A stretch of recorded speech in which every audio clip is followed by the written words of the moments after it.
Welcome back to the Arbitrous YouTube channel. In today's class, we're going to be learning how to make this beautiful overlap blouse. It's a high-low blouse and this has this beautiful fringe and overlap effect at the back.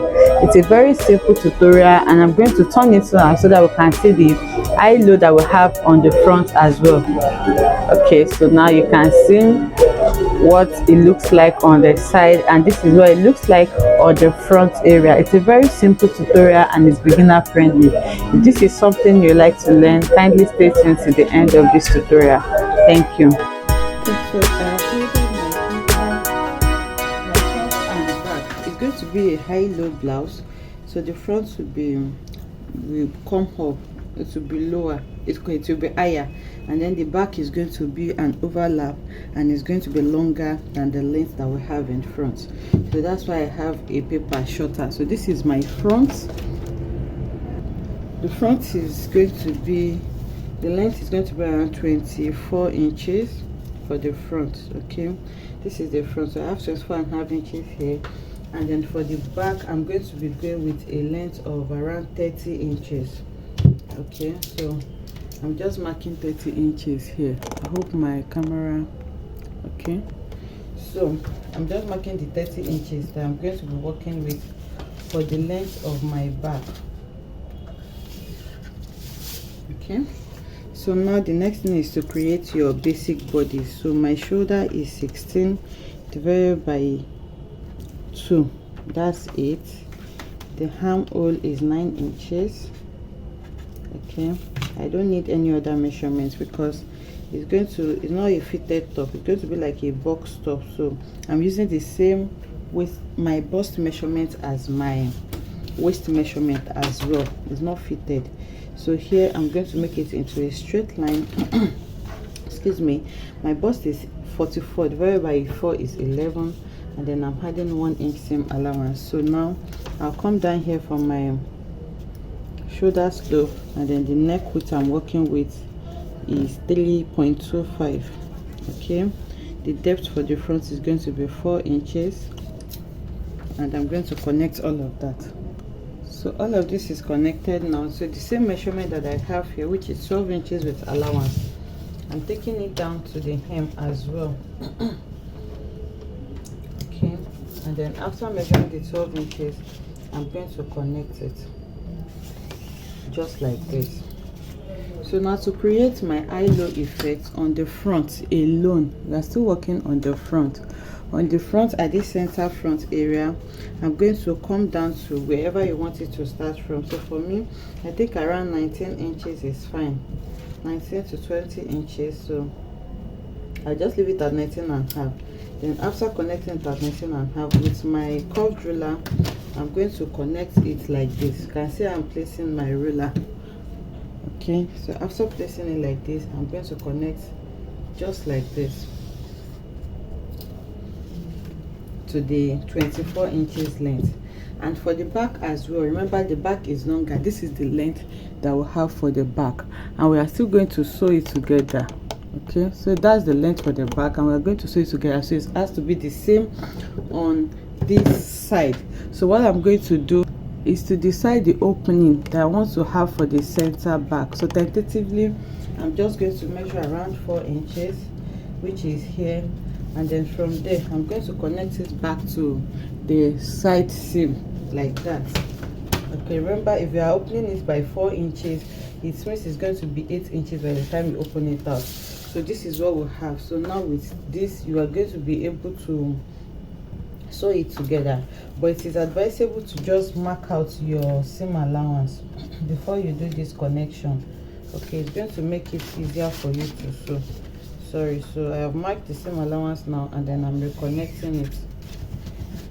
And then for the back as well, I'm going to connect it to where the seam allowance is so that I can easily cut it out. Sorry, this is shifting. And then the back is placed on fold. Remember we said it's going to be an overlap. It's going to be an overlap, so for me to be able to clearly see what I'm doing, that's why I place it on fold. So here I'm cutting the back, and then this is the front, sorry. So you are just going to take the front for this. Okay, so now we are done with the front. The main thing now is on the back. So here I'm just cutting the side together and the armhole so that I can remove my front piece and then work on the back piece. So for the neckline of the back, I think I'm going to be working with 3.5 by around 2 inches. Okay, I'm still going to modify this, so I'm just placing just a regular neckline so that I can adjust it to whatever I want. So that's going to be my back neckline. I'm going to cut that first before cutting the front. So I'll just cut this out. So after cutting this is what we have. This is going to be the front. Okay, I'm just going to take that out, and this is my back.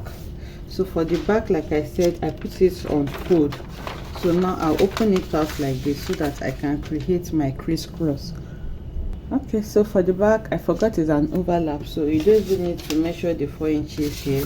You can just connect it directly like this. Okay, we are still going to make like a crisscross, so the 4 inches is not necessary. So I put it on fold. Now to shape it, I'm going to open it out. So after opening it out, I have one shoulder on this part, so I'm connecting it from this shoulder here all the way to the hem of the other one so that they can just lap on each other.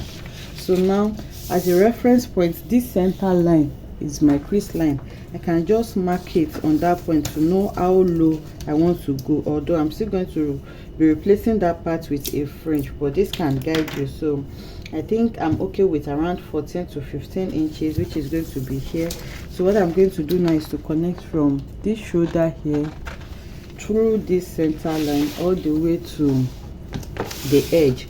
You can use your free hand for that, or you can use a cuff if you want. So now what I'm doing now is just to make this mark, and then I'll check if I'm okay with what I have. If you are not okay with it, you can actually redo this. So now after connecting like this, I'm going to bring my scissors and then I'll cut this out. Okay, so I have cut this out. Now you can see, now this is my center front. You need to note that. Okay, so this is my center front. So this is the part you actually need. You don't need this other part. So now you can just decide to cut this part again on a paper so that you see how it overlaps before you transfer it to your fabric, or you just take it to your fabric and cut out 2 of these. So I have cut this on another paper, and then I'm just going to lay them on each other so that I can see what this is going to give me. So now you make sure that your center part, okay, you notch this on your fabric. You need to make sure that they align so that you can see where the overlap, because that's actually where the overlap is going to take place. So now you can see this is one side of it. You're going to join the neckline together so that it can be one piece, just like this. So now you can see where it's going to be open, and I'm going to be replacing it with my fringe. So if you are not okay with this, so like I said, this center part here, I'm not going to close it. I'm just going to sew my fringe on it. So this is the fringe I'm going to be sewing on it. So you can just place it to see what it's going to look like. It's going to come from this upper part just like this, and then go that way. So if you feel this is too closed and you want to open it up more, what you just need to do is to put it on fold again, and then you retrace it. That's why it's better to cut on paper first.